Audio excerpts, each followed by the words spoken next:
Hi friends, in this video we are going to deal with the case summary of the important and latest Supreme Court judgment pronounced now in the area of evidence, that too in relation to matters involving principles for appreciation of ocular evidence in a criminal case. To know more about it, please watch the video fully. If you feel that it's useful to you, please like, share and comment, and never ever forget to subscribe to it, and further click on the bell icon next to the subscribe button. Hi everyone. In today's video, I'll be discussing a latest Supreme Court judgment. So, in the important judgment titled SHAHAJA ISMAIL MOHD SHAIKH versus State of Maharashtra, which was pronounced on 14 July 2022, the Supreme Court has laid down principles for appreciation of ocular evidence in a criminal case. The facts of the case would be that FIR was registered against the accused for the offence punishable under Section 302 of IPC. In the course of the investigation, the discovery of the weapon of the offence was also drawn under the provisions of Section 27 of Indian Evidence Act 1872. After the trial court accordingly passed the judgment and order of conviction and sentenced the accused to undergo life imprisonment with fine and in default to suffer further rigorous imprisonment of 1 month. On appeal, the High Court concurred with the findings recorded by the trial court. Being aggrieved, the present appeal has been filed. The Supreme Court has held that the powers of this court under Article 136 of the Constitution are very wide, but in criminal appeals, this court does not interfere with the concurring findings of fact save in exceptional circumstances. It is open to this court to interfere with the findings of fact recorded by the High Court if the High Court acted perversely or otherwise improperly. It is open to this court to invoke the power under Article 136 only in very exceptional circumstances, as in when a question of law of general public importance arises or a decision shocks the conscience of the court. When the evidence adduced by the prosecution falls short of the test of reliability and acceptability, and as such it is highly unsafe to act upon it. Where the appreciation of evidence and findings is retaliated by any error or of law or of procedure or found contrary to the principles of natural justice, errors of record and misreading of the evidence, or where the conclusions of the High Court are manifestly perversive and unstoppable from the evidence on record. Further, the appreciation of ocular evidence is a hard task. There is no fixed or straitjacket formula for appreciation of the ocular evidence. The judicially evolved principle of appreciation of ocular evidence in a criminal case can be enumerated as the approach must be whether the evidence of the witness read as a whole appears to have a ring of truth. Once that impression is formed, it is necessary for the court to scrutinize the evidence more particularly, keeping in view the deficiencies, drawbacks and infirmities pointed out in the evidence as a whole, and evaluate them to find out whether it is against the general tenor of the evidence given by the witness, and whether the earlier evaluation of the evidence is shaken as to render it unworthy of belief. If the court before whom the witness gives evidence had the opportunity to form the opinion about the general tenor of the evidence given by the witness, the appellate court, which did not have this benefit, will have to attach due weight to the appreciation of evidence by the trial court, and unless there are reasons weighty, it would not be proper to reject the evidence on the ground of major variations or infirmities in the matter of trivial details. So when the eyewitness is examined at length, it is quite possible for him to make some discrepancies.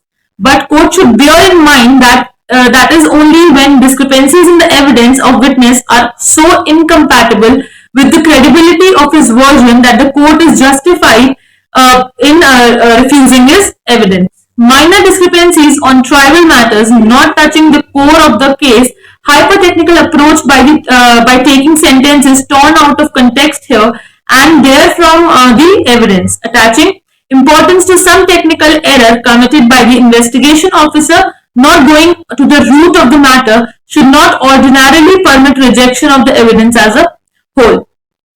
Too serious a view to be adopted on mere variations falling in the narration of an incident, it is unrealistic approach for judicial scrutiny. By and large, a witness cannot be expected to possess a photographic memory and to recall the details of an incident. It is not as if the videotape is replayed on the mental screen. Ordinarily, it so happens that a witness is overtaken by events and the witness could not have anticipated the occurrence, which so often has an element of surprise. The mental faculties, therefore, cannot be expected to be at turn to absorb the details. The power of observation differs from person to person. What one may notice, another person may not notice it. So, an object or the movement might emboss its image on one person's mind, whereas it might go unnoticed on the part of the another. By and large, people accurately recall a conversation and reproduce the very words used by them or heard by them. They can only recall the main purpose of the conversation. It is unrealistic to expect a witness to be a human tape recorder. So, in regard to exact time of an incident or the time duration of the occurrence, usually people make their estimates by guessing work on the spur of moment at the time of interrogation. And one cannot expect people to make very precise or reliable estimates in such matters. Again, it depends on the time sense of the individuals, which varies from person to person. So ordinarily, a witness cannot be expected to recall accurately the sequence of events which takes place in rapid succession or in a short time span. So a witness is liable to get confused or mixed up when interrogated later on. So a witness, though wholly truthful, is reliable to be overawed by the court atmosphere and the piercing cross-examination by the counsel, and out of nervousness makes up the facts, gets confused regarding the sequence of the events, or fill up details from imagination or spur of the moment. The subconscious mind of the witness sometimes so operates on account of the fear of looking foolish or being disbelieved through the witness is giving a truthful and honest account of the occurrence witnessed by him. A formal statement, though seemingly inconsistent with the evidence, need not necessarily be sufficient to amount to contradiction. Unless the former statement has the potency to discredit the later statement, even if the later statement is at the variance with the former to some extent, it would not be helpful to contradict that witness.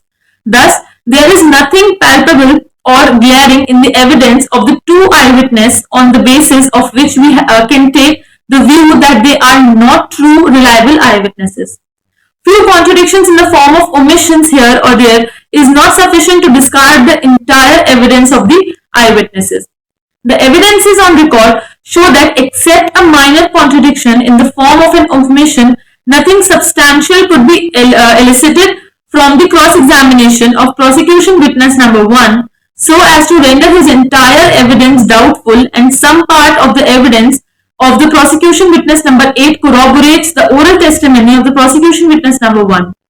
The medical evidence on record further corroborates the ocular version of the eyewitness, and the chemical analysis report of the forensic science laboratory indicates that there were stains of human blood on the hammer matching with the blood group of the deceased. Thus, having regard to the aforesaid, both the courts below rightly believe the two eyewitnesses, that is, the prosecution number 1, the prosecution witness number 1, and the prosecution witness number 8 respectively. However, this court noticed a serious infirmity in the reasonings assigned by the trial court as affirmed by the High Court so far as the position of law as regards the discovery of a weapon of offence under section 27 of the Indian Evidence Act is concerned.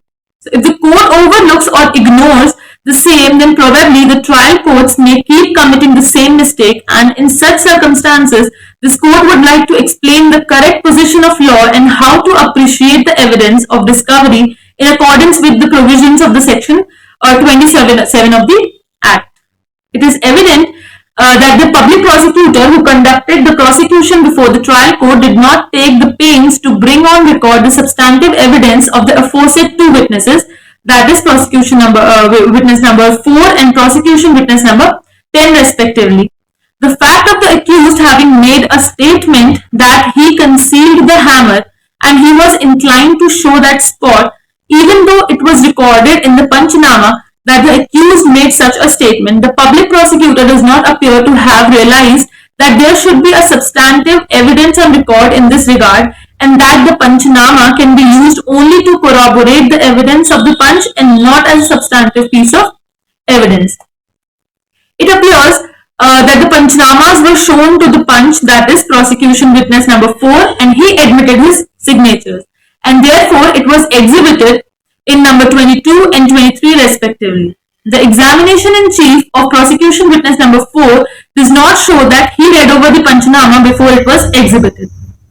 This court time and again impressed upon the necessity of reading over the Panchnama, which can be used as a piece of corroborative evidence. In spite of this, it is regrettable that the trial judge did not take the pains to see that the Panchnama was read over to the Panch before it was exhibited.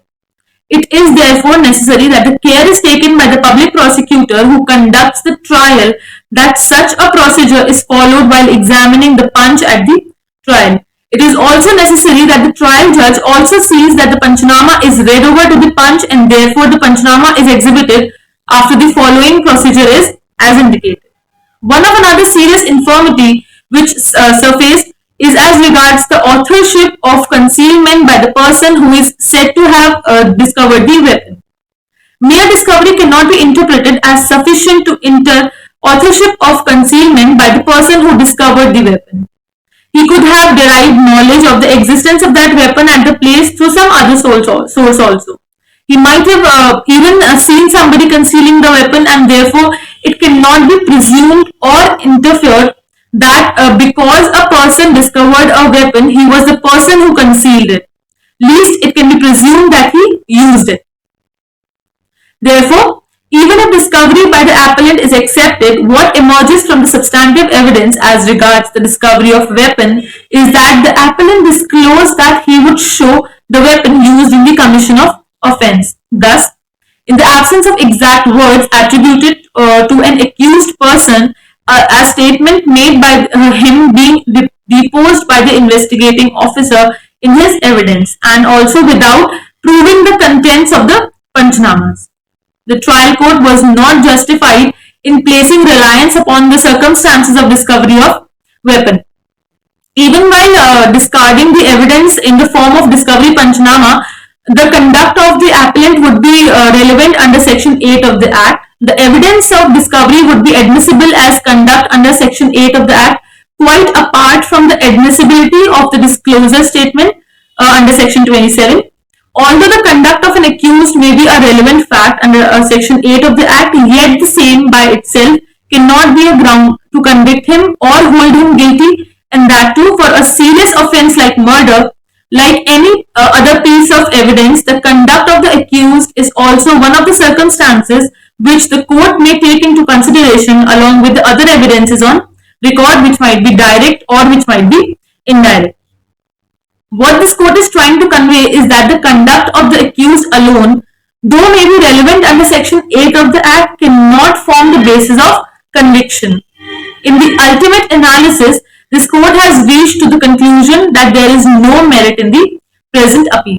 So that's it for today. Hope you find this video helpful. Thank you.